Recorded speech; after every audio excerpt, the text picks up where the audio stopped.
Greetings. Father Mark signing on, continuing the course on the patristic period, Fathers of the Church, Christian Antiquity. We left off last time with the death of Pope Soter on April 21st, 175. 21 days after the death of Pope Soter, Eleutherius accepted election as the 13th Pope on May 29th, 175. His name is spelled Eleutherus.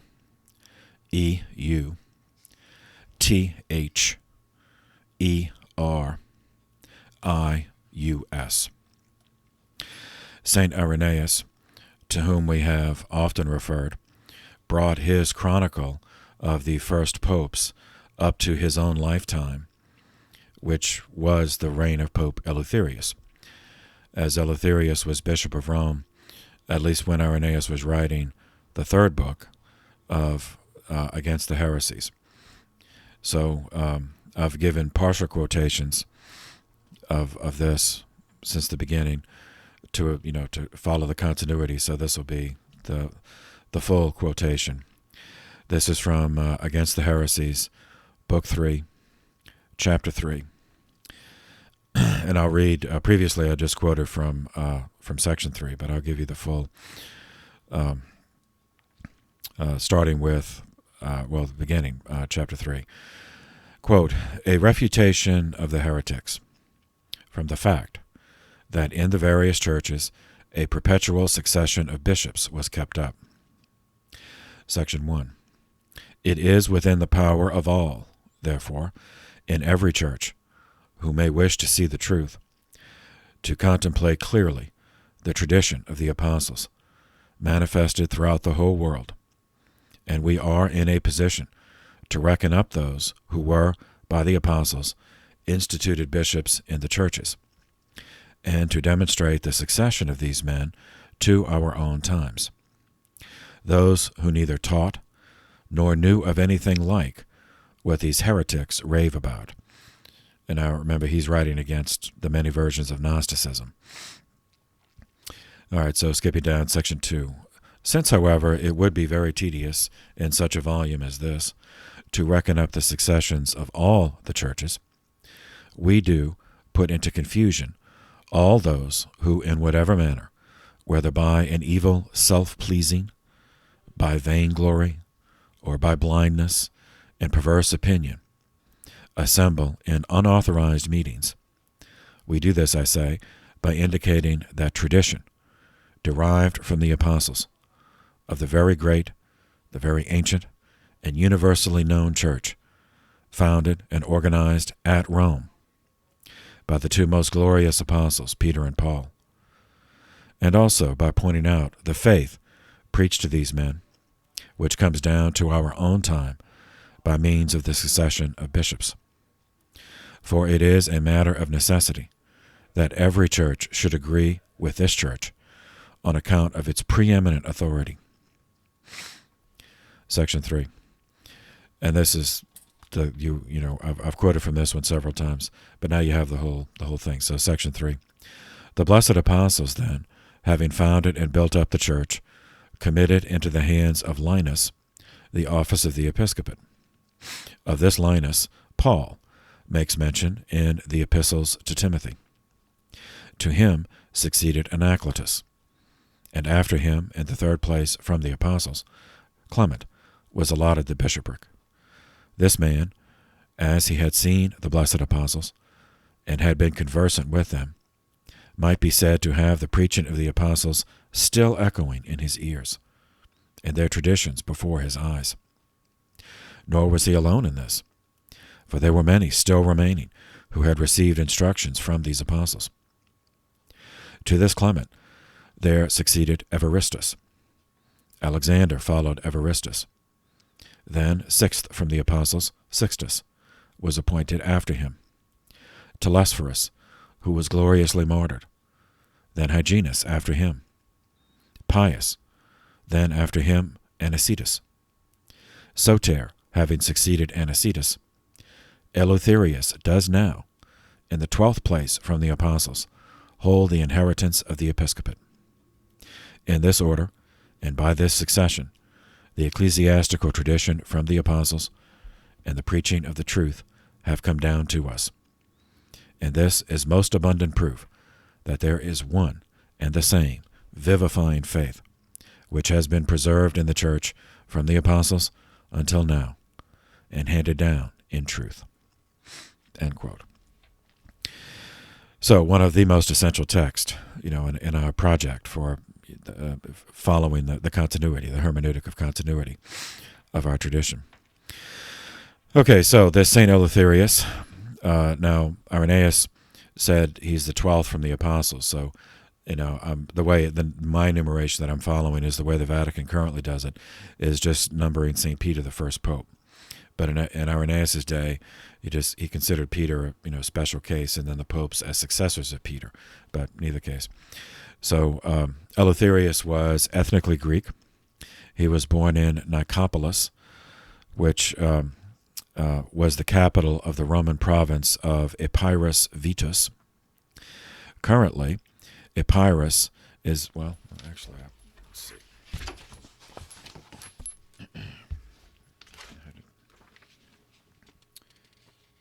Okay. Well, here we go. This is the same. Okay. Sorry, I just, sometimes we just, we have to take amusement where we can.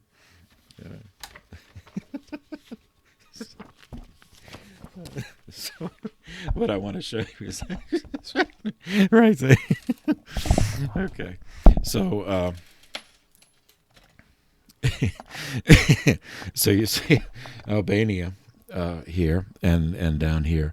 So Epirus is the currently it's northwestern Greece. So it would be this area here, north of south of Albania, and then this island here, Corfu, in antiquity was Corcyra. So right across from that's the region of Epirus. So Nicopolis was a city in that region.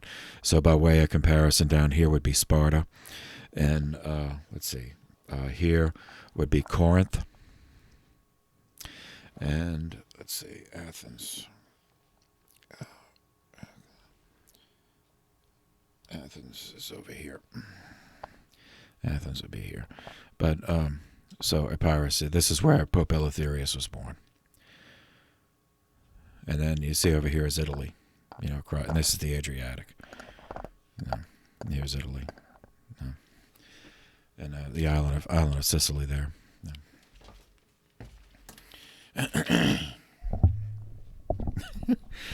Okay. See, the universe, it is out to get me. Like every single thing, there has to be, no matter how great or how trivial, there has to be some obstacle, some problem.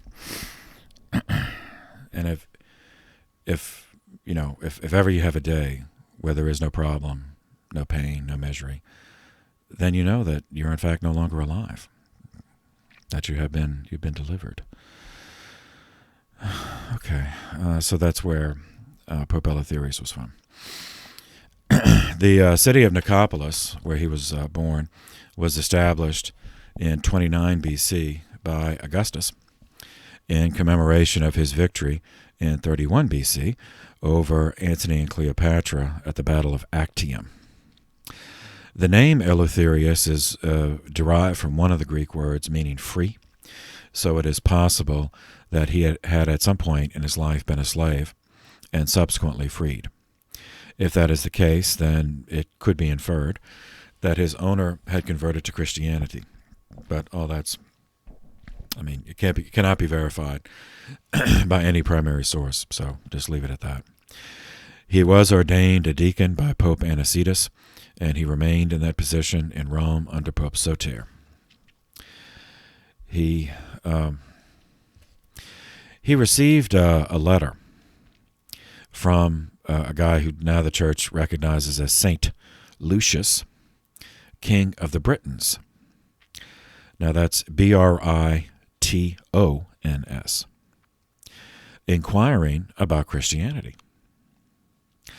The Britons, spelled that way, Britons, are not what you think of today as the residents of the UK. The Britons were ethnically Celtic, related to the Irish, the Welsh, and the Scots. Those Britons existing at the time within the boundaries of what is now England were in a client-king relationship with Rome.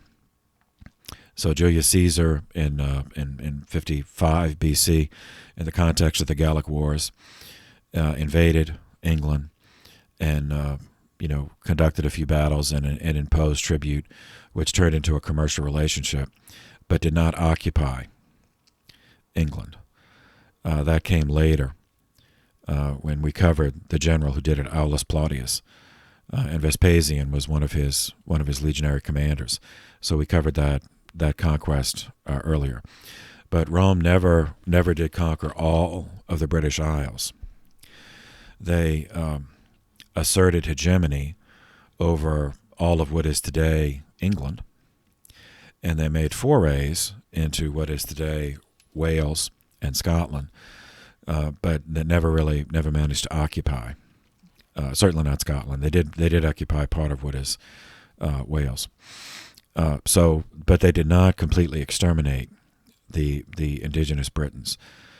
It's estimated between 100,000 and 250,000 Britons were killed in the course of the conquest. So part of what is now England became a province, the Roman province of Britannia, where in that part the Romans carried out the standard procedure, murdering the men, intermarrying with the women, creating Roman infrastructure, roads, bridges, aqueducts, baths. But other tribes of Britons were allowed to continue if they maintained the client-king relationship. So this Lucius was one of those. So St. Lucius was not ethnically Roman, and as long as he facilitated tax theft for the Romans, then his religion was not a subject of interest. The Celts, all of the Celts, pre-Christian, pre-Roman Celts, were, of course, they were pagan, but of the a specific variation of the elemental and animist varieties. They were practiced Druidism. The Druids, Druids. The Druids were the Celtic shamans, the holy, the holy people. Their version of the priesthood of the various cults, but it was a nature-based religion. St. Lucius, so that's what he was raised as, and he inquired of Pope Eleutherius about Christianity, and he is credited with establishing the first Christian church within the boundaries of what is now England. The site is, obviously the original is gone, but the site is now occupied by St. Peter upon Cornhill, Cornhill. Of course, it was stolen during the Reformation, so now it's Anglican, on the corner of Cornhill and Grace Church Street in the city of London. The current structure is a rebuild after the fire in 1666 that destroyed much of London. And the current design is, as with many of those churches, like St. Paul's Cathedral in London, was designed by Sir Christopher Wren. Anyway, as far as Lucius and Eleutherius, two accounts have survived. One of them from a doctor of the church, later doctor of the church, St. Bede the Venerable, Bede, in his Ecclesiastical History of the English People. In Book 1, Chapter 4, the Venerable Bede wrote, quote, "In the year of our Lord's incarnation, 156, Marcus Antoninus Verus, the 14th from Augustus, was made emperor, together with his brother Aurelius.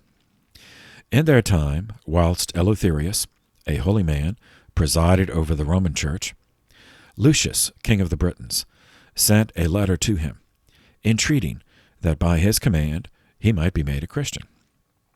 He soon obtained his pious request, and the Britons preserved the faith which they had received, uncorrupted and entire, in peace and tranquility, until the time of the Emperor Diocletian. Then, again, in Book 5, Chapter 24, this is an excerpt, quote, "In the year from the incarnation of our Lord, 167, Eleutherius, being made bishop at Rome, governed the church most gloriously 15 years. Lucius, king of Britain, writing to him, requested to be made a Christian, and succeeded in obtaining his request." Okay, so by the time Bede was writing, that Celtic Britain culture was gone. It was exterminated. So he's using the terms kind of loosely. So to say Lucius was king of the Britons implies something from our perspective, that's broader than was actually the case. So Lucius would have been king of one tribe of the Britons, and that tribe was in a client-king relationship with Rome. So when he says all the Britons converted, that would just refer to Lucius's tribe, not to all the Celtic Britons in England. But still, it is a historic, and he founded a church, and the site endured as a holy place for Christians through all that followed. So it is certainly of historic interest. The second reference, the second primary source about this, is from Geoffrey of Monmouth, Monmouth, in his History of the Kings of Britain. Book 4, beginning at chapter 18. So it's this will be excerpts from chapters 18, 19, and 20. So from chapter 18, quote, As soon as he had ended his days, his son Callias took upon him the government of the kingdom. He had been brought up from his infancy at Rome, and having been taught the Roman manners, had contracted a most strict amity with them. So that's the client-king relationship. He likewise paid them tribute, and declined making them any opposition, because he saw the whole world subject to them, and that no town or country was out of the limits of their power. By paying, therefore, what was required of him, that's the tax theft, he enjoyed his kingdom in peace. And no king ever showed greater respect to his nobility, not only permitting them to enjoy their own quiet, but also binding them to him by his continual bounty and munificence. So that's Callias. So he established the client-king relationship. His son is the one we're interested in, Lucius. So moving on to chapter 19, quote, Callias had but one son, named Lucius, who, obtaining the crown after his father's decease, imitated all his acts of goodness, and seemed to his people to be no other than Callias himself revived. And he had made so good a beginning, he was willing to make a better end, for which purpose he sent letters to Pope Eleutherius, desiring to be instructed by him in the Christian religion. For the miracles which Christ's disciples performed in several nations wrought a conviction in his mind, so that being inflamed with an ardent love of the true faith, he obtained the accomplishment of his pious request. For that holy pope, upon receipt of this devout petition, sent to him two most religious doctors, Faganus and Duvanus, who, after they had preached concerning the incarnation of the Word of God, administered baptism to him, and made him a proselyte to the Christian faith. Immediately upon this, people from all countries, assembling together, followed the king's example, and being washed in the same holy laver, were made partakers of the kingdom of heaven. The holy doctors, after they had almost extinguished paganism over the whole island, dedicated the temples that had been founded in honor of many gods to the only God and his saints, and filled them with congregations of Christians. There were then in Britain 28 flamens, as also 3 archflamens, to whose jurisdiction the other judges and enthusiasts were subject. These also, according to the apostolic command, they delivered from idolatry, and where there were flamens, made them bishops, where archflamens, archbishops. The seats of the Archflamens were at the three noblest cities, London, York, and the city of the legions, which its old walls and buildings show to have been situated upon the river Usk in Glamorganshire. To these three, now purified from superstition, were made subject 28 bishops and their dioceses. To the metropolitan of York were subject Dyra and Albania. No, that's not the Albania that I just showed you. There's just different words for it. That's northern England. York is in northern England, which the great river Humber divides. To the metropolitan of London were subject Ligria and Cornwall. These two provinces the Severn divides from Cumbria to Wales, which was subject to the city of legions. Chapter 20. At last, when they had made an entire reformation here, the two prelates returned to Rome, and desired the Pope to confirm what they had done. As soon as they had obtained a confirmation, they returned again to Britain, accompanied with many others, by whose doctrine the British nation was in short time strengthened in the faith. Their names and acts are recorded in the book which Gildas wrote concerning the victory of Aurelius Ambrosius, and what is delivered in so bright a treatise needs not to be repeated here in a meaner style. Okay, so once again, he's using the term. Lucius was just king of one of the tribes of the Britons, but still, where's I lost the page here. Okay.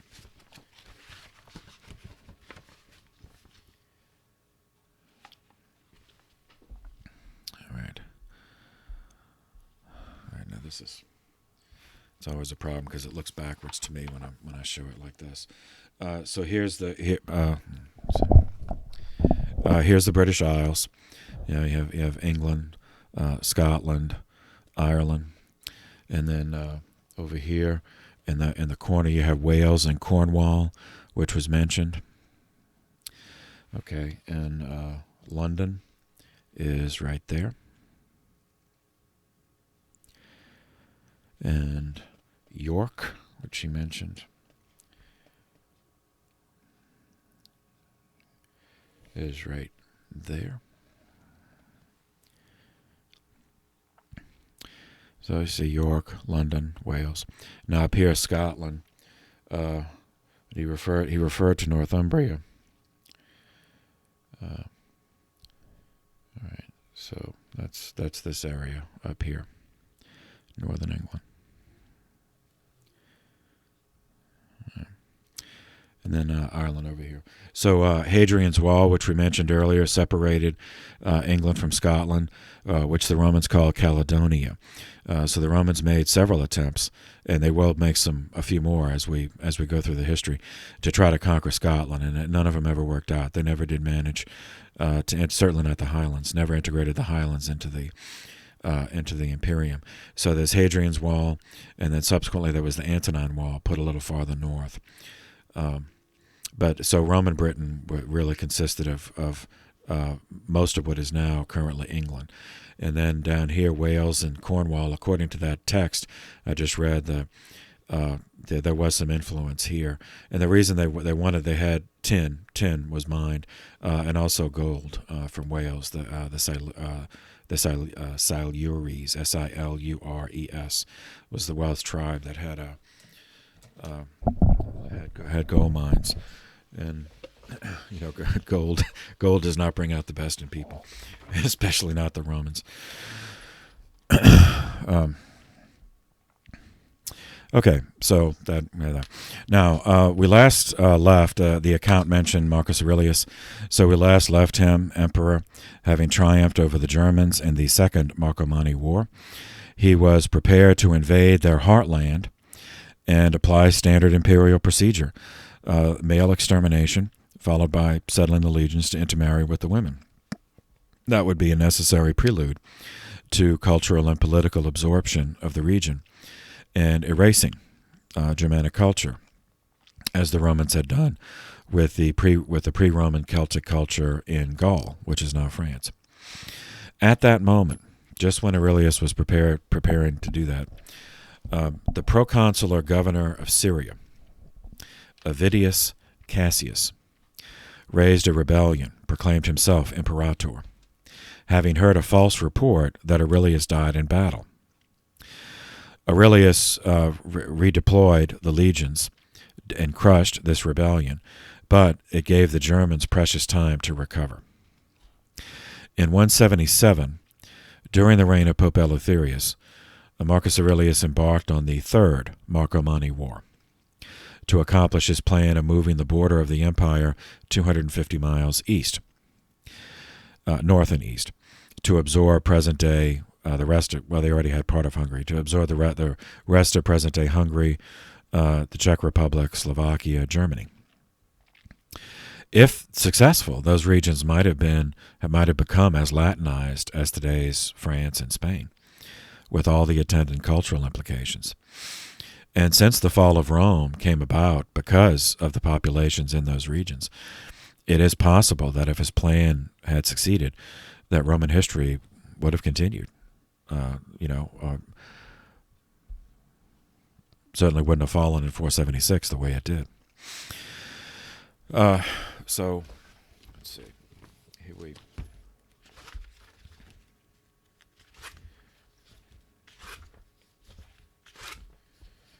All right.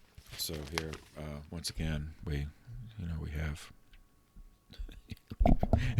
This is the part I want to show you, as has this right now, but we can still see some. So here's Germany up here, and no, where am I?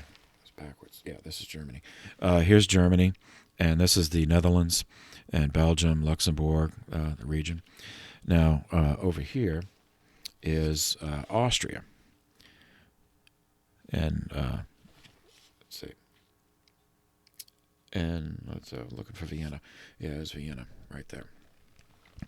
So Vienna was Vindobona for the Romans. So keep that in mind. And it's related. So here's Austria. Here's Germany. Now in France.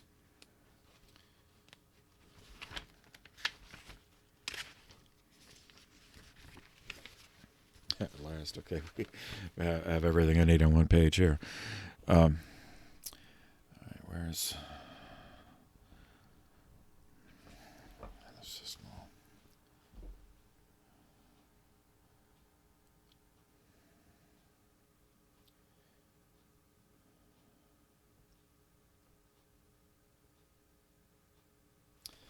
All right. So this France is present day. Present day France was ancient Gaul. So down here is the Rhona River. So if you follow that up, you encounter today the cities of Vienne, Vienne, which is not the same as Vienna in Austria, and also the city of Lyon, Lyon, which in antiquity was Lugdunum.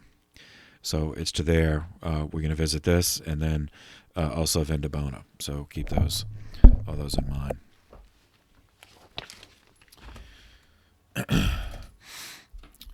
Okay. While Marcus Aurelius was mustering at Vindobona, present-day Vienna, in the same year that he commenced the Third Marcomanni War, a ghoulish persecution of Christians was carried out in Lyon, France, or Lugdunum, Gaul. Today, Lyon is the third largest city in France, located at the confluence of the Rhona River and the Saône River. The Rhona is Rhone, and the Saône is the Saone. Lyon is about 290 miles southeast of Paris and about 200 miles north of Marseille.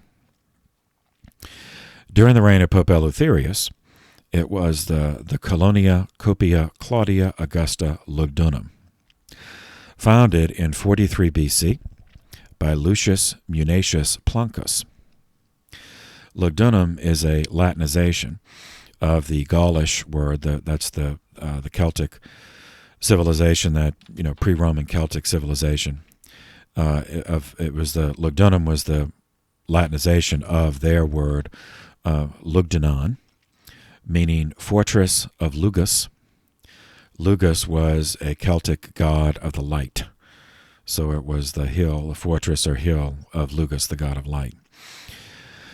The Romans established this in territory they stole from the Gaul, the Celtic tribe of Gaul, called the Allobroges. And it served as, Lugdunum served as the capital of the Roman province of Gallia Lugdunensis, after they had completed the standard procedure of massacring the men and intermarrying with the women. Lugdunum was evangelized by Christian missionaries from Greece, from the Pauline and Johannine churches of Ionia. Well, so not necessarily present-day Greece, but the Ionian cities on the western coast of present-day Turkey, like Corinth, Smyrna. Saint Pothinus, Pothinus,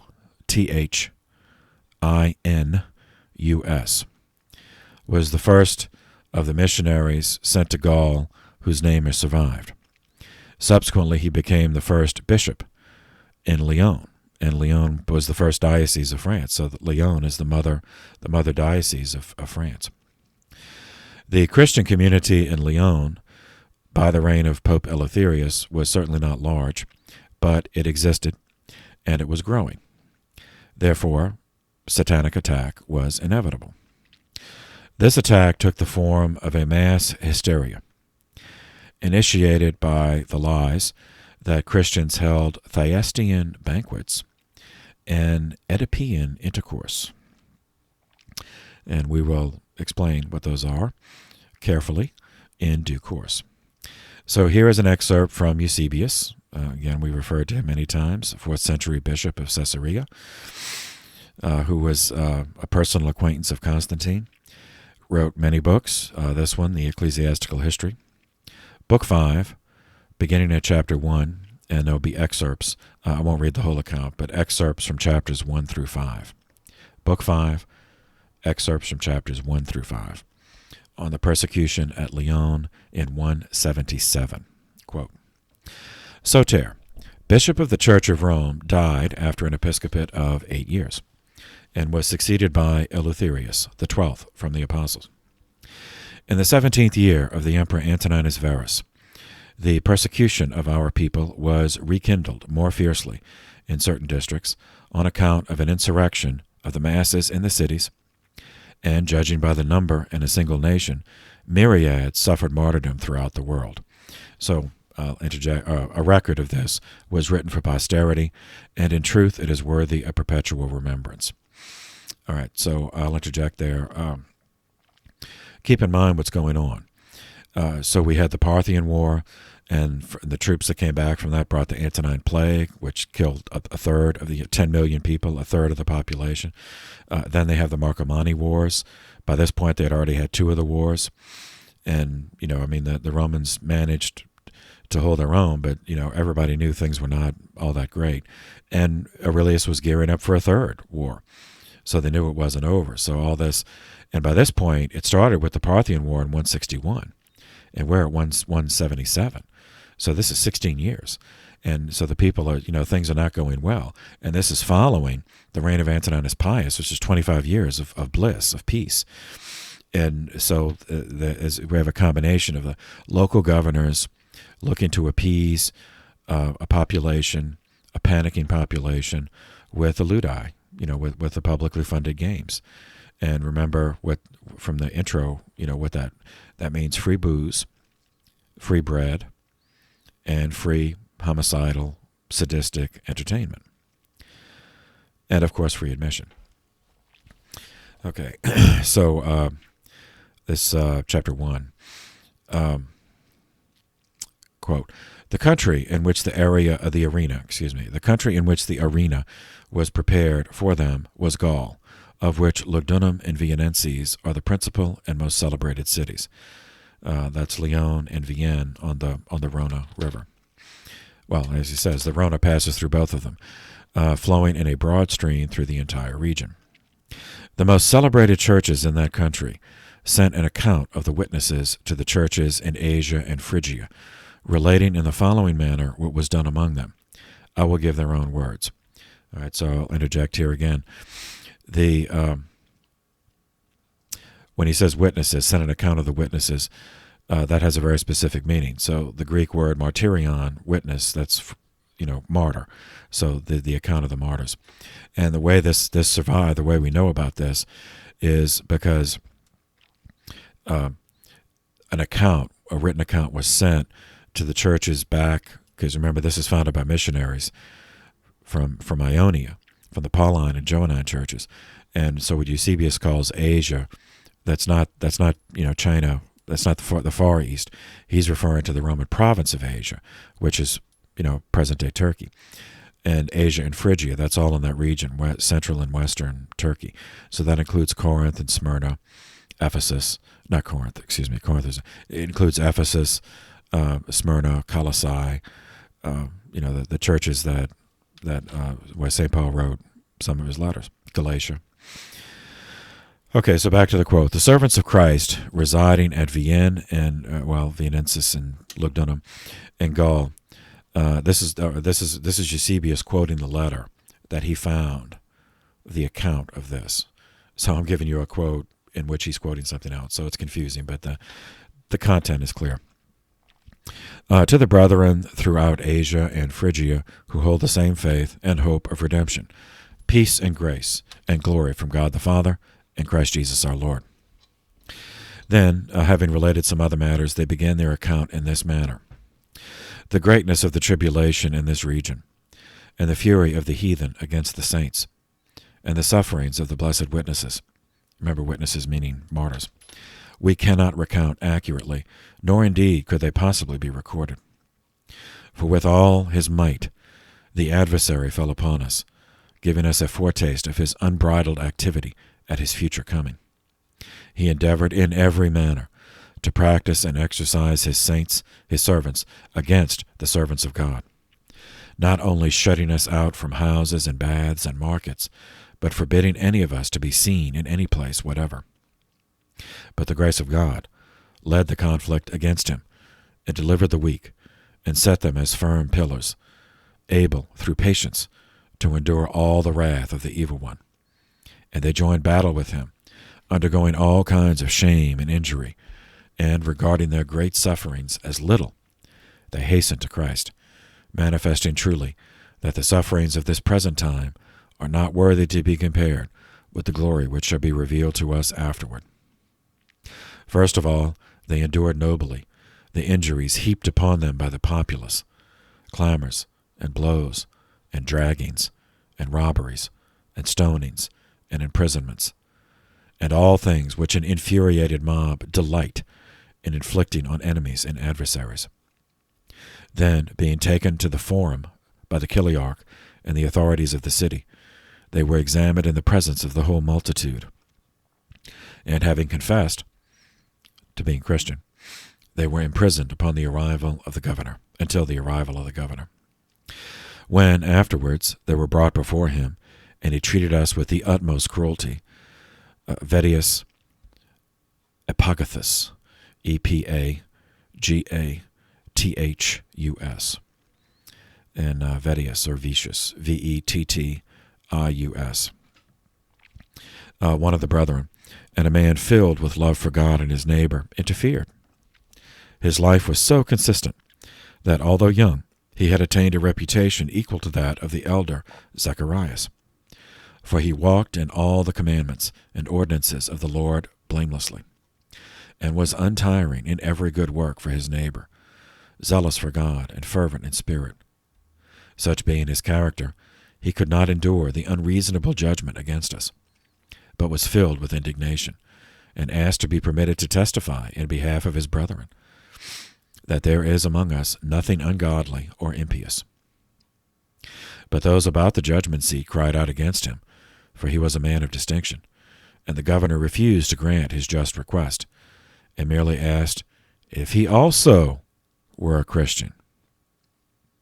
And he, confessing this with a loud voice, was himself taken into the order of the witnesses, being called the advocate of the Christians. But having the advocate in himself, the Spirit more abundantly than Zacharias, he showed this by the fullness of his love, being well pleased even to lay down his life in defense of the brethren. For he was, and is, a true disciple of Christ, following the Lamb wherever he goes.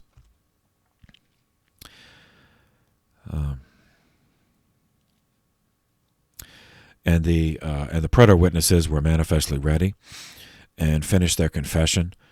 And again, these term witnesses that, I mean, in our legal usage, witness, is not someone necessarily accused of a crime, but just someone who saw the crime.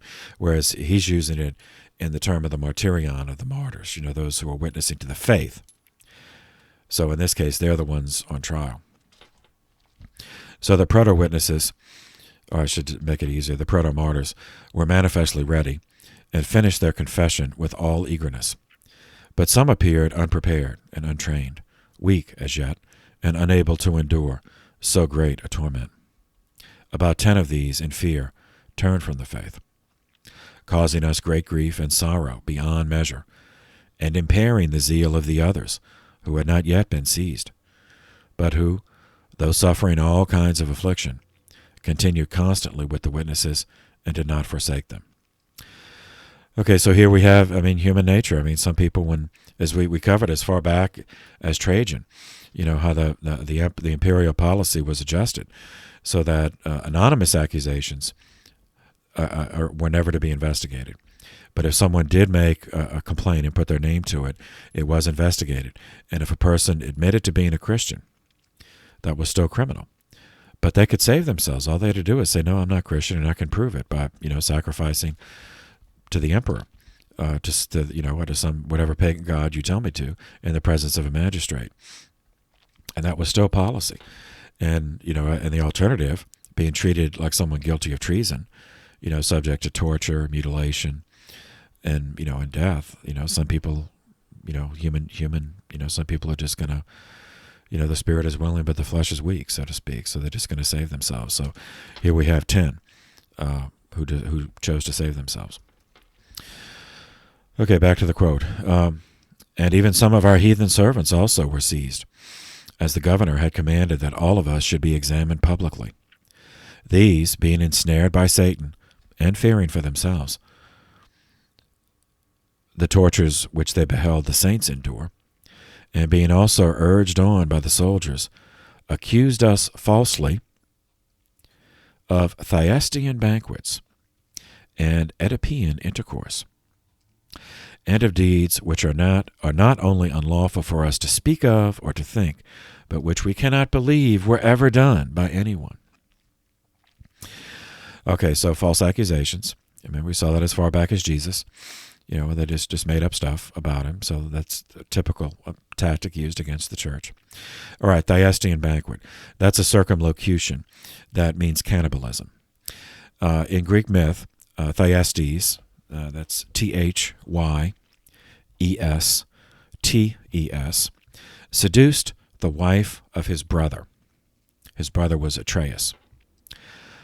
Atreus punished him by murdering his children and serving them to Thyestes at a banquet without him knowing, what the meat was, what the main course was. It was only after Thyestes finished the meal that Atreus revealed that he had just eaten his own children. So Thyestean banquet means cannibalism. Oedipian intercourse was another circumlocution, this one for incest. Oedipus, now that's Oedipus, was a mythical king of Thebes who killed his father and married his mother without knowing their true relationship to him. When he later discovered the truth, his mother hanged herself and he blinded himself. So this is all the subject of dramatic fodder in the Theban plays of Sophocles, Oedipus Rex, Oedipus at Colonus, and Antigone. All right, so back to the quote. When these accusations were reported, all the people raged like wild beasts against us, so that even if any had been before moderate, on account of friendship, they were now exceedingly furious and gnashed their teeth against us. And that which was spoken by our Lord was fulfilled. The time will come when whosoever kills you will think that he does good service. Then finally the holy martyrs endured sufferings beyond description, Satan striving earnestly that some of the slanders might be uttered by them also.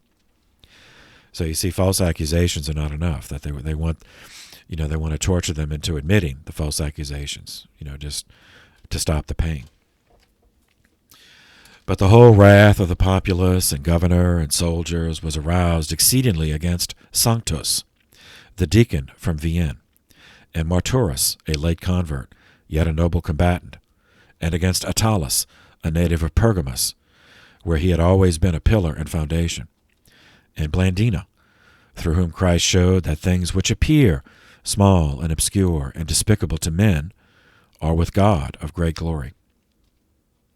For while we all trembled, and her earthly mistress, who was herself also one of the martyrs, feared that on account of the weakness of her body she would be unable to make bold confession, Blandina was filled with such power as to be delivered and raised above those who were torturing her by turns from morning till evening in every manner, so that they acknowledged that they were conquered and could do nothing more to her. You imagine that? That professional sadists, they ran out of things to think of to torture her with. And they were astonished at her endurance, as her entire body was mangled and broken. And they testified that one of these forms of torture alone was sufficient to destroy life, not to speak of so many and so great sufferings. All right, now I have to interject again. So these are public tortures. So, I mean, you see what's good. This is so clearly orchestrated by Satan, appealing to the vilest and the most base of human instincts. So they're torturing these people publicly, and both men and women. And of course, when they're being tortured, the sadists, the torturers, have to have access to all surfaces of their body, so the clothing is removed. So they're torturing, and this is a woman being tortured nude, in the middle of an amphitheater. So I mean, you see what's going on here. This is clear. The fingerprints of Satan are all over the scene of the crime here. Is that people, when they give themselves to activities that should nauseate them, like seeing someone tortured, but instead they're actually, anyway, you get the point. All right, so back to the quote. But this blessed woman, like a noble athlete, renewed her strength in her confession. Now, confession here means not confessing to the false charges that they wanted her to confess to of the Thyestean banquets and the Oedipian, but confessing Christ. Admitting, yes, that she is a Christian. Renewed her strength in her confession and her comfort, and exclaiming, "I am a Christian, and there is nothing vile done by us." But Sanctus also endured marvelously and superhumanly all the outrages which he suffered, while the wicked men hoped, by their continuance and severity of his tortures, to wring something from him, which he ought not to say. He girded himself against them with such firmness that he would not even tell his name, or the nation, or city to which he belonged, or whether he was bond or free, but answered in the Roman tongue to all their questions, "I am a Christian." He confessed this instead of name and city and race and everything besides, and the people heard from him no other word. There arose therefore on the part of the governor and his tormentors a great desire to conquer him, meaning to break him.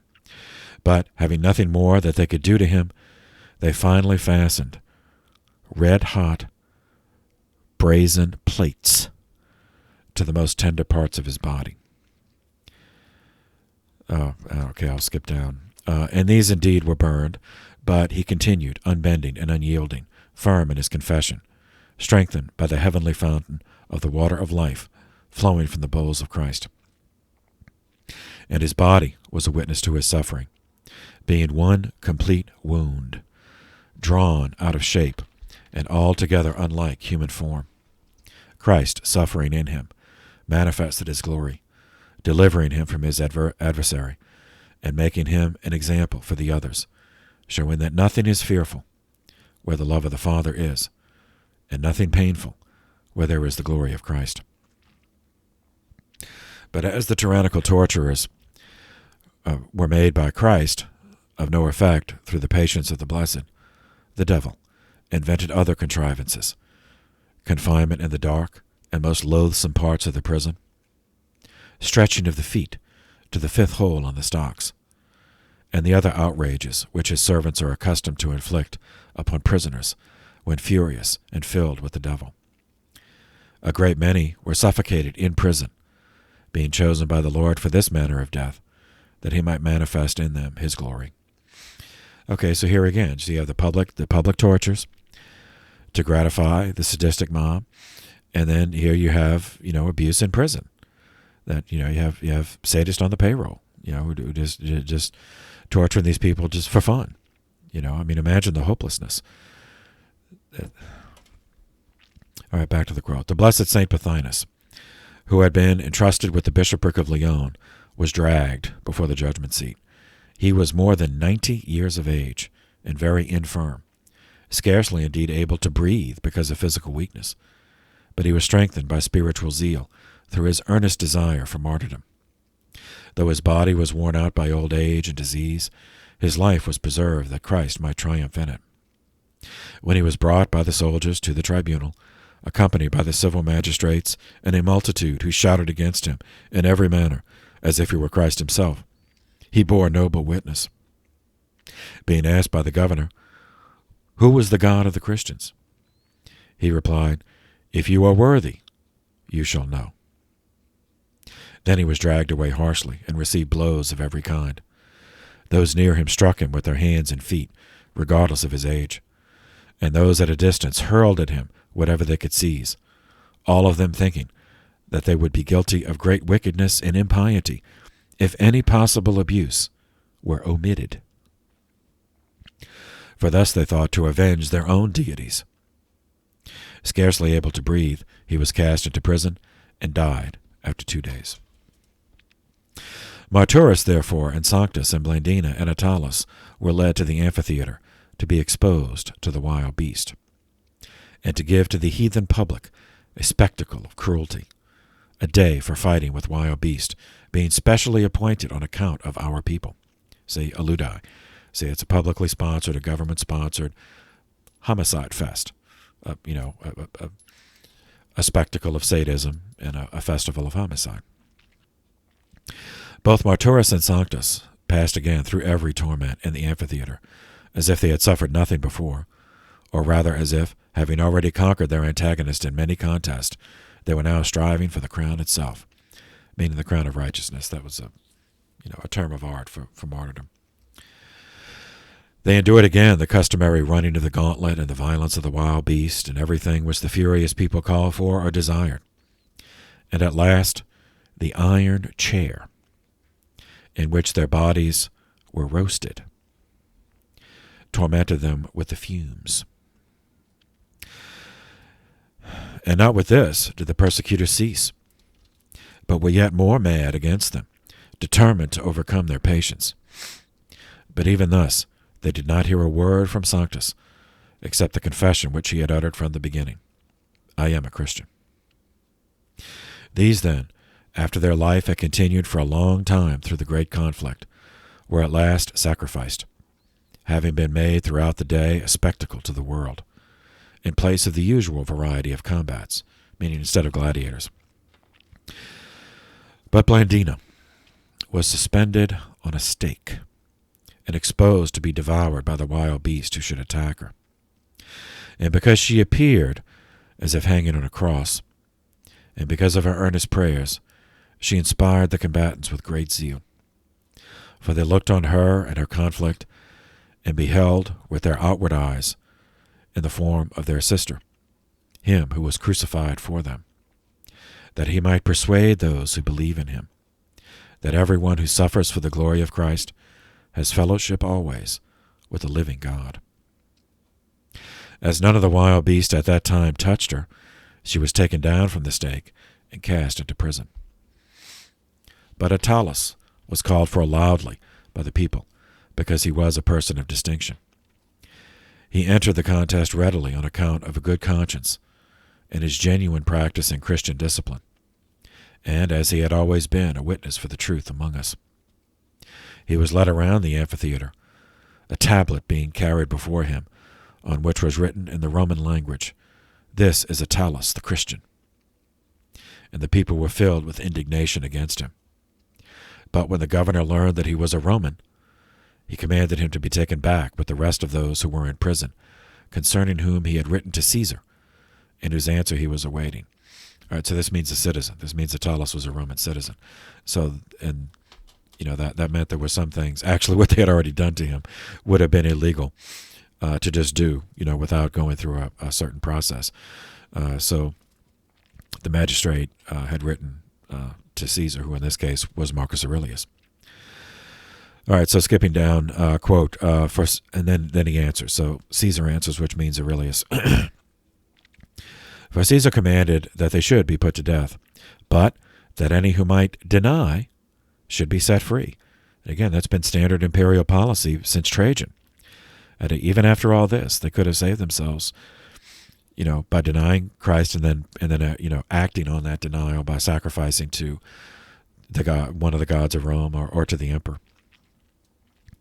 Therefore, at the beginning of the public festival which took place after that, meaning after the letter was received, and which was attended by crowds of men from all nations, the governor brought the blessed ones to the judgment seat, to make of them a show and a spectacle for the multitude.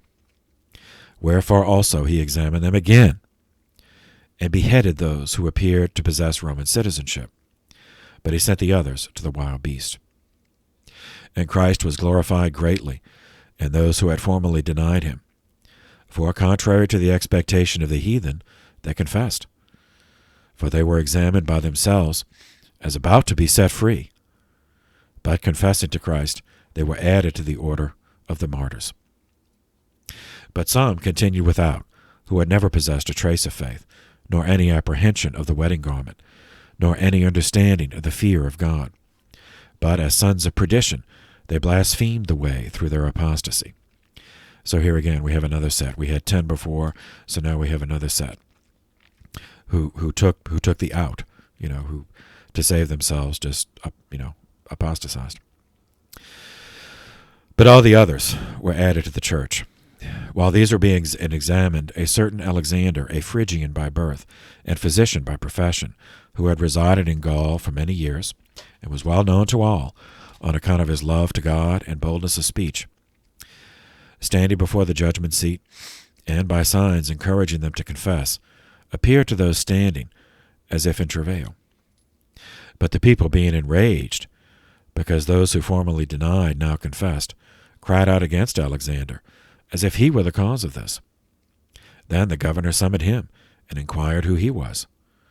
And when he answered that he was a Christian, being very angry, he condemned him to the wild beast. And on the next day he entered along with Attalus. For to please the people, the governor had ordered Attalus again to the wild beast. And they were tortured in the amphitheater with all the instruments contrived for that purpose, and having endured a very great conflict, were at last sacrificed. Alexander neither groaned nor murmured in any manner, but communed in his heart with God. When Attalus was placed in the iron seat, and the fumes arose from his burning body, he said to the people in the Roman tongue, "This which you do is devouring men. But we do not devour men, nor do any other wicked thing." And being asked what the name God has, he replied, "God has not a name as man has."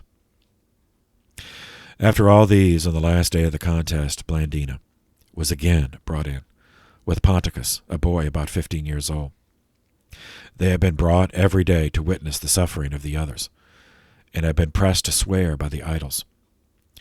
But because they remained steadfast and despised them, the multitude became furious, so that they had no compassion for the youth of the boy, no respect for the sex of the woman. Therefore they exposed them to all the terrible sufferings and took them through the entire round of torture, repeatedly, urging them to swear, meaning, swear to the gods of Rome.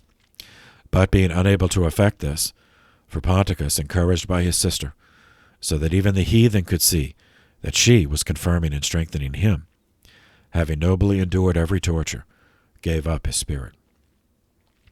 But the blessed Blandina, last of all, having as a noble mother encouraged her children and sent them before her victorious to the king, endured herself all their conflicts and hastened after them, glad and rejoicing in her departure, as if called to a marriage feast rather than cast to the beast.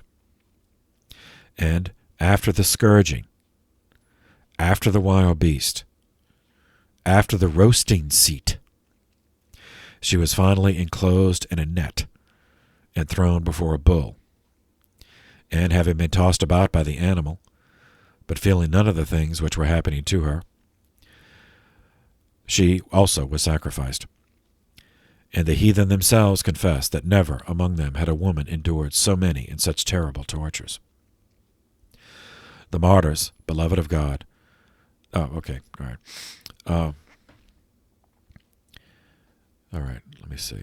All right, so that's the martyrdoms. Now, they, in the course of this, some of the survivors, those who had not been captured, for Christians in Lugdunum, had written a letter to the Pope apprising him that along with the missionaries, the Christian missionaries to Gaul from Ionia and Asia and Phrygia, had also come heresies from that region. And you remember who was from Phrygia was Montanus. Now he was out of the picture by this point, but as we saw, he founded a church and that survived. So the Christians in Gaul wrote to Pope Eleutherius, apprising him that the Montanist heresy had made its way into Gaul, and they were presenting themselves as the authentic Christians, as were the other rival churches of the Gnostics, the Valentinians and the Marcionites. So they wrote a letter and sent it. And this is an excerpt from the letter they wrote to Eleutherius. Quote, "The followers of Montanus, Alcibiades and Theodotus, were now first giving wide circulation to their assumption in regard to prophecy. For the many other miracles that, through the gift of God, were still wrought in the different churches, caused their prophesying to be readily credited by many. And as dissension arose concerning them, the brethren in Gaul sent forth their own prudent and most orthodox judgment in the matter, and published also several epistles from the witnesses that had been put to death among them. These they sent, while they were still in prison, to the brethren throughout Asia and Phrygia, and also to Eleutherius, who was then Bishop of Rome. The same witnesses also recommended Irenaeus, who was already at that time a priest in the parish of Lyon, to the above-mentioned Bishop of Rome, saying many favorable things in regard to him, as the following extract shows." This is a quote from the letter. "We pray, Father Eleutherius, that you may rejoice in God in all things and all ways. We have requested our brother and comrade Irenaeus to carry this letter to you, and we ask you to hold him in esteem as zealous for the covenant of Christ. For if we thought that office could confer righteousness upon anyone, we should commend him among the first as priest of the church, which is his position." Okay, this is the same Irenaeus we have had occasion to quote numerous times, as we did at the beginning of this session. He was a disciple of St. Polycarp. We saw that he accompanied Polycarp to Rome to visit Pope Anicetus about the 14er problem, then stayed in Rome for 4 years to be trained, was ordained, then sent as a missionary to Gaul, so that's how he ended up in Lugdunum.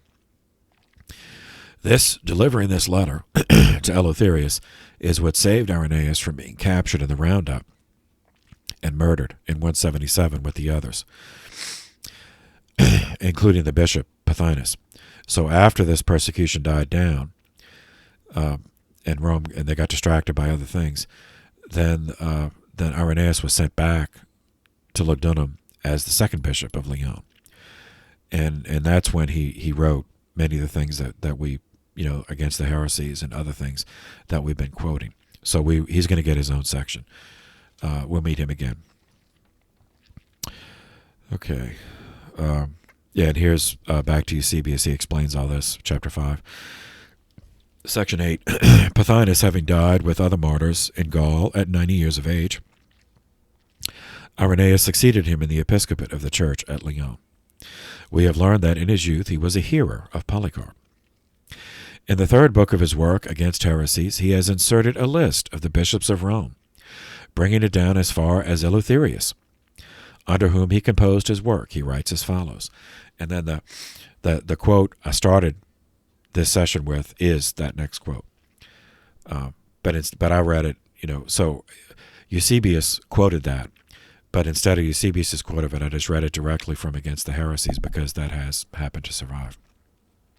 So you see, it all comes together. It's all connected, that continuity.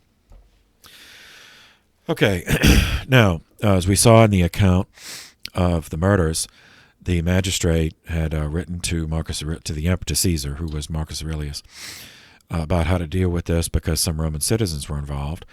And Aurelius, he offered the same out that had been offered from Trajan and Hadrian, Antoninus Pius. All they had to do to save themselves was, prove they were loyal by sacrificing to the gods of Rome. So this Marcus Aurelius is often credited with being the philosopher king, the ideal ruler. But this and he, he in many ways he was a good ruler. I'm not saying everything was bad, but of course this taints my view of him, for obvious reasons. But this episode must be included in any, realistic appraisal of him. He was in many ways an enlightened man. He certainly was an intellectual, but he did not like Christians. He considered their refusal to participate in the state religion as a threat to the welfare of the state. It's from his perspective, well, why not? Why not? I mean, you remember the Roman mentalities. Everyone they conquered, none of them have to give up their gods. They continue worshiping them. But they also worship the gods of Rome to show that subordination. Because by the very fact of conquest, the conquest had proven that the gods of Rome were stronger than the gods of, whatever people were conquered. So the Romans, as they could continue worshiping their gods, but subordinate to the gods of Rome. And that's how they demonstrated their loyalty, and, So he thought, well, the Christians were, why? Why are they refusing? And so pagans could only conclude, well, okay, that must mean they're not actually loyal to Rome. Because from the pagan perspective, the idea that only one God existed, that was just incomprehensible. So, and to let him speak for himself, Aurelius addresses Christians, the subject of Christianity, in only one of his letters, one of his works that has survived in its entirety. So we have references like Eusebius' reference to something Aurelius did in relation to Christians. And then there's another story from Cassius Dio about some soldiers who were Christians during the Marcomanni Wars. But this is from Marcus Aurelius' famous work, The Meditations. In Book 11. Well, I should say, in the whole book, he's a Stoic. He was a Stoic philosopher, a pagan Stoic philosopher of the Roman variation. We already covered what that meant, so I won't repeat that. The Meditations were sort of a journal for himself, written during the Marcomanni Wars, because he certainly, by preference, was not a soldier, but he was a man of duty, and he understood that, this is what Rome needed at the time, because Rome was being attacked by the Germans. So he wrote this to keep himself focused. So he'd write, these words of advice to himself. Remember, today you're going to encounter people who are, who are deceitful and ungrateful and lying and manipulative. Well, just accept that. Don't get upset about that. Just know that is going to be part of your day, but you still do your duty. So it doesn't matter whether you, like the Stoic view, is whether in the day you're dealing with honest men or with deceitful men. What you do is still the same. You still do your duty. All right, so this is the excerpt from Book 11. I'll just read the part up to where he mentions Christians. So the whole thing, that what triggered his thinking about Christians, in Book 11 he's writing about the soul. This is the Stoic version of the soul. So I'm going to read it, but just understand this guy's not a Christian. So this is the Stoic version of the soul, but it explains why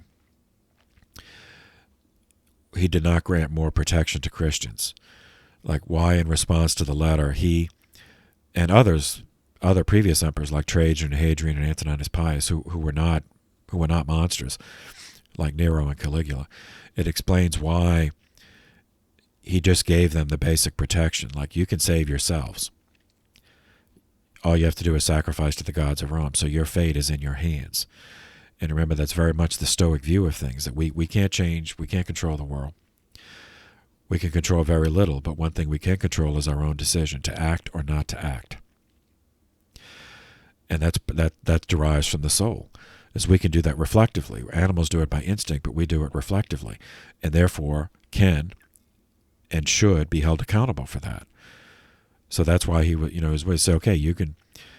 It wasn't even asking them to give up the Christian God, just also worship the God of Rome. So from his perspective, he saw their refusal as obstinacy. And so that's with the these things keep popping up, and all right, this computer things that I don't. It's like electronic torment, harassment. So that's the connection. So in Book 11, he's writing about the soul, and then that leads to Christians. Okay, so here's a quote. These are the properties of the rational soul. It sees itself, analyzes itself, and makes itself such as it chooses. The fruit which it bears, itself it enjoys. For the fruits of plants, and that in animals which corresponds to fruits, others enjoy. Meaning, like, we eat fruits, we eat animals, so that's part of the natural law. And they, both provide nourishment. It obtains its own end, wherever the limit of life may be fixed. Not as in a dance, or in a play, and in such like things, where the whole action is incomplete, if anything cuts it short. But in every part, and wherever it may be stopped, it makes what has been set before it full and complete, so that it can say, I have what is my own. All right, that's essential in understanding. Even an enlightened intellectual pagan contempt and aversion for Christianity is that they have the freedom to save themselves. And from their perspective, the only reason they wouldn't is that sacrificing to the gods of Rome is an act of allegiance to the Roman Empire. So that by their choice, again from the Roman perspective, that Christians are choosing to publicly declare themselves against the gods of Rome, which means against Rome. And it's certainly not a justification for all the tortures that they did, but from their perspective, a person who has chosen that is an enemy, and therefore treated accordingly. So that was their way, like changing from being a subject to an object. All right, back to the quote from Book 11. And further, it, meaning the human soul, traverses the whole universe and the surrounding vacuum, and surveys its form, and it extends itself into the infinity of time, and embraces and comprehends the periodical renovation of all things, and it comprehends that those who come after us will see nothing new, nor have those before us seen anything more.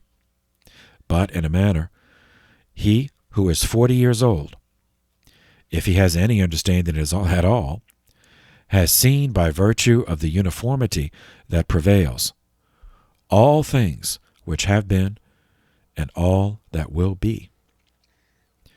So that's the natural law. That's what he's saying. So the universe operates according to these natural processes, and those are consistent and repeatable. So once you've observed all that and understood all that, well, then you understand the nature of the universe. And that whole thing about infinity, that means that our mind is capable in the imagination of contemplating such things as infinity.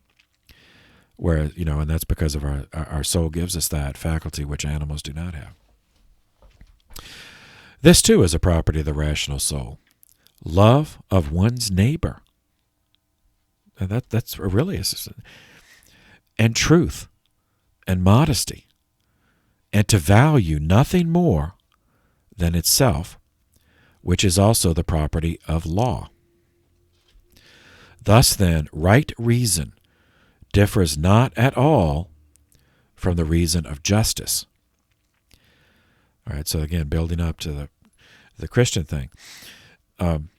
So he's not, and that's what's so tragic about this, is so much of, not all of Stoic ethics, but much of Stoic ethics is consistent with Christianity because of the natural law, which of course we also believe in the natural law.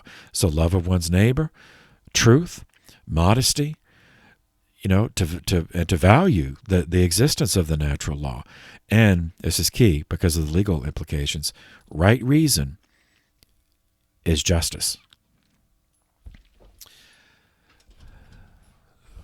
Wait, excuse me. We're having an issue with the door, so a guy, just hold on. All right, sorry about that. We had some bad weather, and one of the doors facing the bottom has gotten so swollen that the pieces are actually pulling apart. So it can't. Anyway, the door has to be replaced. That's what. Question is whether to replace it with a metal door or a wooden door. Because if you do the metal door, you have to replace the whole frame, but then it's permanent. Also more expensive. As if you do the wooden door. And anyway, that's the seminarian said this. You wait. Just you wait. All right. So back to the quote, Meditations, Book 11. Thou was okay. Oh, this is another. Like he refers to himself when he's saying you or thou. He's like in Meditations, he's writing to himself. So you, meaning he himself, you will set little value on pleasing song and dancing and the pancration, if thou wilt distribute the melody of the voice into its several sounds, and ask thyself as to each, if thou art mastered by this. For thou wilt be prevented by shame from confessing it. And in the matter of dancing, if at each moment and movement and attitude thou wilt do the same. And the like also in the matter of the pancration. In all things, then, except virtue and the acts of virtue, remember to apply thyself to thy several parts, and by this division to come to value them little, and apply this rule also to thy whole life. Okay, so pancration, it literally means all strengths, all powers. So it's basically MMA, the mixed martial arts, as we would say today. So it was a form of unarmed combat, unlike the gladius. Gladius means sword, so that was armed combat. So pancration was it was unarmed combat, but one in which you could use hands, feet, elbows, knees, headbutt. It's fighting, and it's not just wrestling, because you could also box. It's not just boxing, because you could also grapple. So it's mixing of all those together. Whereas boxing and wrestling also existed as sports, as separate endeavors. But pancration was that all together. So it's a form of entertainment. So that's what he's reflecting on. Different forms of entertainment: song, dancing, and that public martial arts displays. So he's saying that to keep that in its proper order. Because remember, for the Stoic, everything outside of oneself, you have no control over that. So it cannot be given too much inordinate value or allowed to inordinately distract one. He says, apply except virtue and the acts of virtue. So because that's what you control as a Stoic, that you can control your actions of virtue and nothing else. So that's where you focus everything. All these other things happen: songs, dance, pancration. He's not saying they're, that they should be erased from human experience, but just that those are things outside, so they have very limited value. Okay, back to the quote. What a soul that is, which is ready, if at any moment it must be separated from the body, and ready either to be extinguished or dispersed, or continue to exist. but so that this readiness comes from a man's own judgment, and not from mere obstinacy, as with the Christians, but considerately and with dignity, and in a way to persuade others without tragic show. Have I done something for the general interest? Well, then I have had my reward. Let this always be present to your mind, and never stop doing what is good. What is your art? To be good. And how is this accomplished well? Except by principles. Some about the nature of the universe, and others about the proper constitution of man. All right, so you see now the reasoning comes together.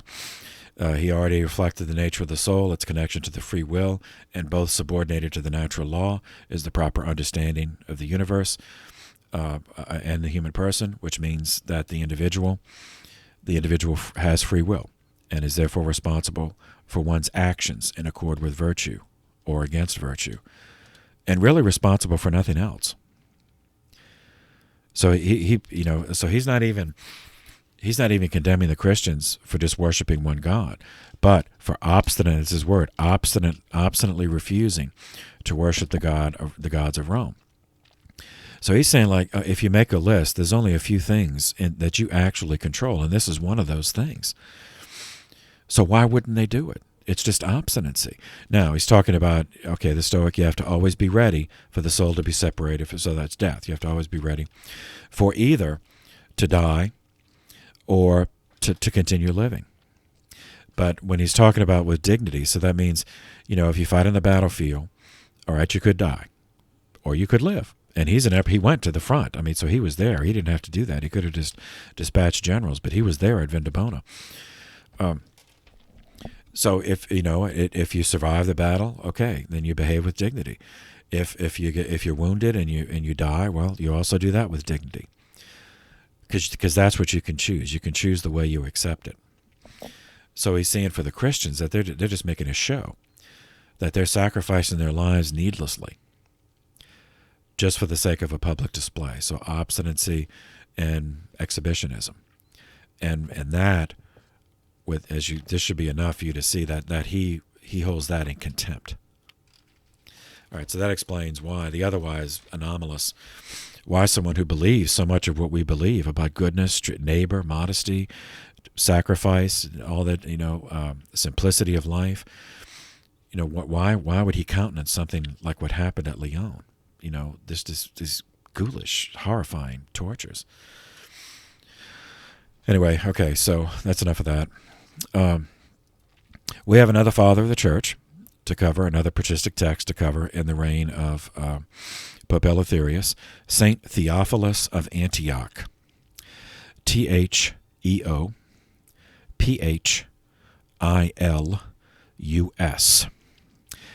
He is enumerated as 25th in St. Jerome's catalogue of illustrious men. Jerome's words, quote, Theophilus, 6th bishop of the Church of Antioch, in the reign of the Emperor Marcus Antoninus Verus, composed a book against Marcion, which is still extant. Also 3 volumes, 2 Autolycus, and 1 against the heresy of Hermogenes, and other short and elegant treatises, well fitted for the edification of the Church. I have read, under his name, commentaries on the Gospel and on the Proverbs of Solomon, which do not appear to me to correspond in style and language with the elegance and expressiveness of the above works. All right, so Theophilus was born a pagan in a village near the Euphrates River. In adulthood, he moved to Antioch. That's the one we visited many times, Antioch on the Orontes in Syria. He received a thorough Hellenistic education, meaning Greek-based education. And one day he encountered Christianity. Now, we don't know how. We don't have the backstory like we did with Saint Justin Martyr, but he did convert and subsequently became the 6th bishop of Antioch. The last one we met was St. Ignatius, who was the 3rd bishop of Antioch. All the works that Jerome mentions are lost with one exception, to Autolycus, which is an apology. And we already encounter what that means. And that has earned him his place as a father of the church. So, to Autolycus, Autolylys.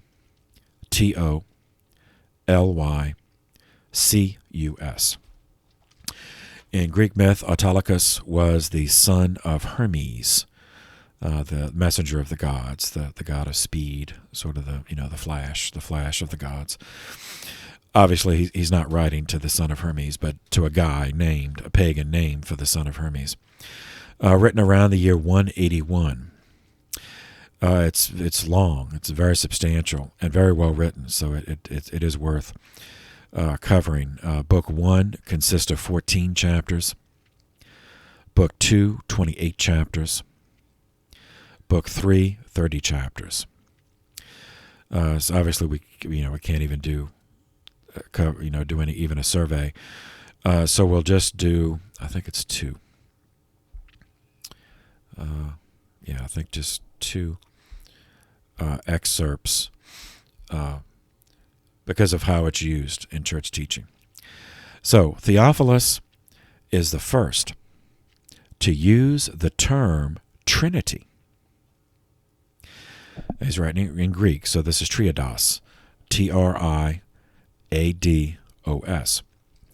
He uses the term in discussing God. So Jesus frequently used the terms Father, Son, and Holy Spirit.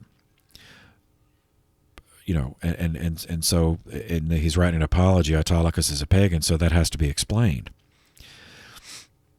for reasons we've already seen other fathers try to explain it. But he coins a term, triados, to discuss it. And of course, no need to explain how the significance of the term Trinity in our theological history. And we'll read the section. So this is from Book 2, Chapter 15. And he's going to explain Autolycus, part of our belief system, and the creation of the world, the 7 days. So this is from the 4th day. Book 2, Chapter 15, on the 4th day. Quote, on the 4th day, the luminaries were made, because God, who possesses foreknowledge, knew the follies of the vain philosophers, that they were going to say that the things which grow on the earth are produced from the heavenly bodies, so as to exclude God. In order, therefore, that the truth might be obvious, the plants and seeds were produced prior to the heavenly bodies. For what is posterior cannot produce that which is prior. And these contain the pattern and type of a great mystery. For the sun is a type of God, and the moon a type of man. And as the sun far surpasses the moon in power and glory, so far God surpasses man. And as the sun remains ever full, never becoming less, so does God always abide, perfect, being full of all power and understanding and wisdom and immortality and all good. But the moon wanes monthly, and in a manner dies, being a type of man. Then it is born again, and is crescent, for a pattern of the future resurrection. In like manner also the 3 days, which were before the luminaries, are types of the Trinity. First use of that term. Of God, His Word, and His wisdom. And the 4th is the type of man, who needs light, that so there may be God, the Word, wisdom, man. Wherefore also on the 4th day the lights were made. The disposition of the stars, too, contains a type of the arrangement and order of the righteous and pious, and of those who keep the law and commandments of God. For the brilliant and bright stars are an imitation of the prophets, and therefore they remain fixed, not declining, nor passing from place to place. And those which hold the 2nd place in brightness are types of the people of the righteous. And those again which change their position and flee from place to place, which also are called planets, they too are a type of the men who have wandered from God, abandoning His law and commandments. Okay, that's enough of that. I mean, so you can see it's allegory. He's speaking allegorically of all, and trying to speak in terms, explain the Trinity in terms, the creation in terms for the that a pagan could understand. All right, the Catechism does not make use of this apology in its Trinitarian teaching, as later fathers and church councils offered more comprehensive presentations. However, the Catechism does make use of Tu Autolycus. In number 296, the Catechism refers to Book 2, Chapter 4, in teaching about creation. So we'll read that. Quote, "Some of the philosophers of the porch," remember what that is? That's the Stoics, "say that there is no God at all. Or if there is, they say that he cares for none. And these views the folly of Epicurus and Chrysippus has set forth at large." All right, we talked about this, the Stoics and Epicurus, and Chrysippus was a later Stoic. So Zeno was the proto-Stoic, and Chrysippus was a later one who kept his works going. And others say that all things are produced without external agency, and that the world is uncreated, and that nature is eternal, and have dared to give out that there is no providence of God at all, but maintain that God is only each man's conscience. All right, so this is the pantheist, believe that, creation is eternal, so that the physical universe is itself divine, and that what is called God is just something that, humans made up. Does that sound familiar? Yeah. And others again maintain that the Spirit which pervades all things is God. But Plato and those of his school acknowledge indeed that God is uncreated, and the Father and maker of all things. But then they maintain that matter, as well as God, is uncreated, and hold that it is co-equal with God. But if God is uncreated and matter is uncreated, God is no longer, according to the Platonist, the creator of all things. Nor, so far as their opinions hold, is the monarchy of God established. And further, as God, because he is uncreated, is also unalterable. So if matter, too, were uncreated, it also would be unalterable and equal to God. For that which is created is mutable and alterable, but that which is uncreated is immutable and unalterable. And what great thing is it if God made the world out of existing material? For even a human artist, when he gets material from someone, makes of it what he pleases. But the power of God is manifested in this, that out of things that are not, he makes whatever he pleases, just as the bestowal of life and motion is the prerogative of no other than God alone. For even man makes indeed an image, but reason and breath and feeling he cannot give to what he has made. But God has this property in excess of what man can do, in that he makes a work endowed with reason, life, sensation. As therefore in all these respects God is more powerful than man, so also in this, that out of things that are not, he creates and has created things that are, and whatever he pleases, as he pleases. All right. Nothing is known of the fate of Theophilus, but that silence gives us reason to believe that he was not a martyr, because if he had been martyred, certainly in a place like Antioch, a record would have been kept. Okay, on March 17th, 180, Marcus Aurelius was camped at Vindobona, present-day Vienna, Austria, and as part of the project, the Third Marcomanni War, to absorb Germany into the empire. He died of a stomach ailment caused by poison, fed to him by his beloved son Commodus. All right, I referred to Gladiator, the movie Gladiator, before with Russell Crowe, and plays the fictional character of Maximus. Richard Harris plays the historical figure of Marcus Aurelius, and Joaquin Phoenix plays the historical character of Aurelius' son, Commodus, who kills Marcus Aurelius. Now, in the movie, they have Commodus doing it, manually, basically by strangulation, suffocation. But in historically, it was poison. Commodus was age 19 when he became the 18th princeps et imperator. So, too bad. He was doomed to irretrievable insanity. Remember the curse. He quickly disposed of his father's able advisors, squandered his father's hard-won military gains, and failed to even try to complete the annexation of Germania. Instead, he made peace with the Germans, which even astonished them, leaving them militarily viable to later contribute to the fall of the Western Empire.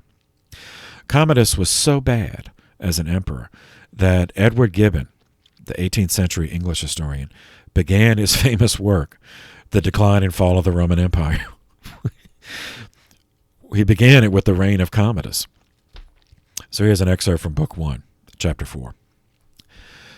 Quote, "The mildness of Marcus," meaning Marcus Aurelius, "which the rigid discipline of the Stoics was unable to eradicate, formed at the same time the most amiable and the only defective part of his character. His excellent understanding was often deceived by the unsuspecting goodness of his heart. Artful men who study the passions of princes and conceal their own approached his person in the guise of philosophic sanctity and acquired riches and honors by affecting to despise them. His excessive indulgence to his brother, his wife, his son, exceeded the bounds of private virtue and became a public injury by the example and consequences of their vices." Then, skipping further down, "The monstrous vices of the son have cast a shade on the purity of the father's virtues. It has been objected to Marcus that he sacrificed the happiness of millions to a fond partiality for a worthless boy, and that he chose a successor in his own family rather than in the Republic," meaning that the imperium would pass to his son instead of the adopted paradigm which we've had since Nerva. Nothing, however, was neglected by the anxious father and by the men of virtue and learning whom he summoned to his assistance to expand the narrow mind of young Commodus, to correct his growing vices, and to render him worthy of the throne for which he was designed. The power of instruction is seldom of much efficacy, except in those happy dispositions where it is almost superfluous. The distasteful lesson of a grave philosopher was in a moment obliterated by the whispers of a profligate favorite, and Marcus himself blasted the fruits of this labored education by admitting his son, at the age of 14 or 15, to a full participation in the imperial power.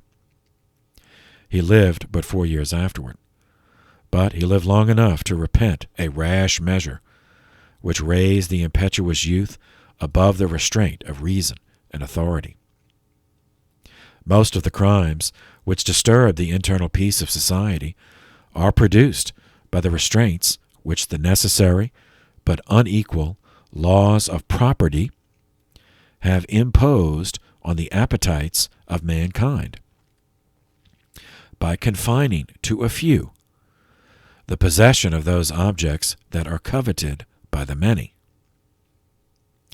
Of all our passions and appetites, the love of power is the most imperious and unsociable nature, since the pride of one man requires the submission of the multitude. In the tumult of civil discord, The laws of society lose their force, and their place is seldom supplied by those of humanity. The ardor of contention, the pride of victory, the despair of success, the memory of past injuries, the fear of future dangers, all contribute to inflame the mind and to silence the voice of pity. From such motives, almost every page of history has been stained with civil blood. But these motives will not account for the unprovoked cruelties of Commodus, who had nothing to wish and everything to enjoy. The beloved son of Marcus succeeded, A.D. 180, to his father, amidst the acclamations of the Senate and armies. And when he ascended the throne, the happy youth saw round him neither competitor to remove nor enemies to punish. In this calm, elevated station, it was surely natural that he should prefer the love of mankind to their detestation, the mild glories of his 5 predecessors to the ignominious fate of Nero and Domitian. All right, we'll see what happened to him. Pope Eleutherius, he held the LP, the Liber Pontificalis, tells us that he held 3 ordinations in the month of December, but as usual does not tell us the year or how many Decembers. Tells us he ordained 12 priests, 8 deacons, 15 bishops, so continuing the apostolic succession. He was buried in the graveyard on the southern slope of the Vatican Hill off the Via Cornelia, which we've had occasion to visit several times, on May 24th, 189. And the LP tells us that the See of Rome was sede vacante for 15 days.